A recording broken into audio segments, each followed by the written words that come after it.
much luxury in a luxury car do you really want? Can there ever be too much? Well, here with his take on the Mercedes Maybach S600 is WSJ's Rumble Seat columnist Dan Neal. Dan, thanks so much for being with us. Hello, Tanya. How are you? I'm doing well, Dan. So what do you think of this car? Or better yet, what do you think of the people who will buy this car?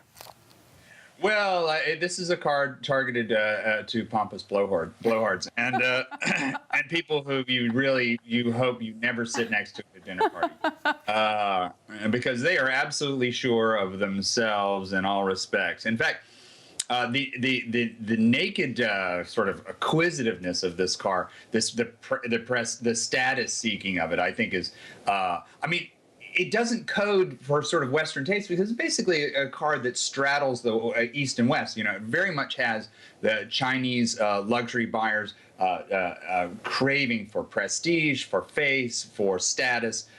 That's very much at the heart of this car. But for that market, do you think that they will actually be driving it or they'll just be riding in the back? No, that's right. This is a chauffeur-driven car, and it will be in China almost exclusively chauffeur-driven. Very few. In fact, in the U.S., I can't imagine that many people would drive it themselves. I mean, it apparently, I have not driven. I sat in the back of this car, but I've heard from people who've driven it. It says just like a big Mercedes S-Class, except it's 8 inches more legroom in the back.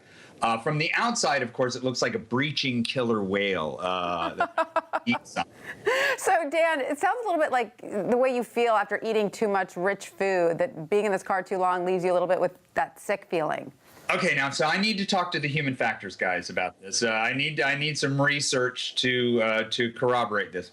Now, at first, as I said in my story, I'm not immune to car sickness, especially in the back. I have been known to barf in a car once in a while. So, but this car is so smooth, so quiet. I mean, it's the quietest car on earth, Mercedes says, and I can believe it, and for lots of good technical reasons. Air seals and the aero optimization and the way the door is cut out and the seats are way back. Anyway, super quiet. It's almost like simulator sickness, like airplane simulator sickness, because it feels like, the world is spinning around you. You don't have any sense of this movement. Also, it has this very advanced reactive suspension that looks ahead with cameras and sees perturbations in the asphalt and then adjusts the suspension as you go over these holes. And, the whole thing is kind of eerie and disconnected. And so I wonder if I'm the only one. It sounds like you're so divorced from reality you can't get your bearings. But Dan, you also say this car is the buy of the century at just under 200 grand.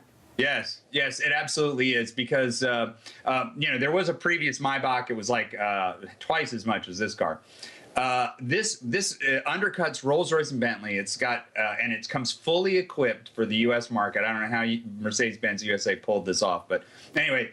The 190 number gets you a really fully equipped car, a few little extras, and if you want to get a Bentley similarly equipped, you're looking at a $250,000 car. Bargain! I can buy this and the 300 million Gauguin we were talking about earlier. And you can go see Jupiter Rising while you go buy your next Gauguin. Yes, it's a theme in this show. That's right. Thank you so much, Dan. Right. Yeah.